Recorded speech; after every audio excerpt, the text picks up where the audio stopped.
Bonjour, je suis Cristal et bienvenue à un autre cours de crochet 101. Aujourd'hui, nous allons voir la demi-bride, qui est très similaire à la bride, mais avec une petite variante. En anglais, en fait, c'est les mêmes termes que pour la bride, mais qu'on va tout simplement rajouter half, qui veut dire demi, devant le terme. Donc en anglais britannique, on va utiliser half treble crochet, puis en anglais américain, on va utiliser half double crochet. Très important, comme je l'ai déjà mentionné, de vous assurer des terminaisons utilisées dans votre patron, parce que ça va faire une grosse différence au niveau de la finalité de votre projet.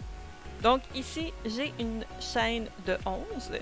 On avait vu la dernière fois qu'avec la bride, c'est une chaîne de 12 pour tourner. On a besoin d'une seule maille en l'air ou une seule chaîne pour pouvoir tourner au niveau de la demi-bride, puisque le point est quand même beaucoup plus petit au résultat. Donc, très similaire à la bride, on va commencer avec une jetée autour du crochet. Donc, on commence quand même avec cette fameuse jetée qu'on n'avait pas pour la maille serrée. Et on va aller piquer dans la deuxième maille à partir du crochet. Donc, la deuxième chaîne. La première chaîne, si on pique à l'intérieur, ça va défaire la chaîne sur laquelle le crochet est. Donc, c'est sûr que c'est pas le résultat désiré. Donc, on vient piquer au même principe que la maille serrée. Donc, on vient piquer dans la deuxième chaîne en partant du crochet. On va chercher une jetée qu'on ramène. Donc, encore là, comme la bride, on a 3 boucles sur le crochet, donc qui rappelle le triple pour la terminaison britannique. La grosse différence vient de comment on termine le point. Donc, ici, on vient chercher une jetée. On se ramasse avec 4 boucles. Et au lieu de passer seulement au travers des 2 premières boucles, on passe au travers des 3 boucles. Comme ceci. Donc, c'est beaucoup plus rapide. On n'a pas d'étape intermédiaire où est-ce qu'on passe au travers de 2 boucles, on va chercher une jetée, puis on repasse au travers des 2 boucles. On vient vraiment tout ramener d'un coup. Donc, on va le refaire. On fait une jetée autour du crochet. On pique dans la chaîne. On va chercher une jetée qu'on ramène. Ici, 3 boucles sur le crochet. Une jetée qu'on passe au travers des 3 boucles. Donc, bien entendu, le début du point va être très petit vu la chaîne, mais à force de faire les étages, ça va équilibrer et vous allez avoir des points qui sont égaux. Donc, encore une fois, on fait une jetée, on pique, on va chercher une jetée qu'on ramène, puis une jetée encore et on passe au travers des 3 boucles. Donc c'est un point qui est facile à apprendre.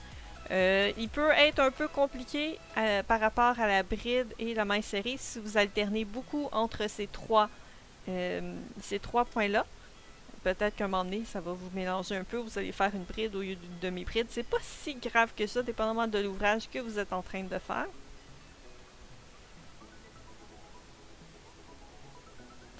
Une jetée, on pique, une autre jetée qu'on ramène, une jetée, on passe au travers.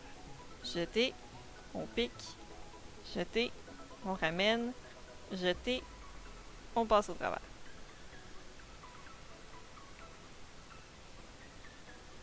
Ah. J'ai mis 10 demi-brides, donc quand même beaucoup plus serré que la bride. L'espace entre les mailles est moins grand. Le point est quand même beaucoup plus grand que la maille serrée. Si on veut tout simplement faire un rang supplémentaire, on fait une maille en l'air ou une chaîne, on tourne l'ouvrage et on peut refaire nos brides. Donc, ici, on vient piquer dans la première maille, une jetée, comme ceci. On tourne, pique, on ramène, tourne, et voilà. Dans le cas où l'ouvrage, le patron vous demande que la chaîne compte comme une demi-bride, c'est plutôt rare dans le cas de la demi-bride. Dans d'autres points, ça arrive, mais c'est plutôt rare. À ce moment-là, au lieu de piquer dans la première maille, vous allez piquer dans la deuxième maille pour faire votre demi-bride. Ça va par contre créer un espace. Je vous dirais, de mémoire, je n'ai jamais vu des patrons qui l'ont appliqué à la demi-bride, cette technique-là. Mais d'un coup que ça arrive, à ce moment-là, vous saurez comment réagir pour ça.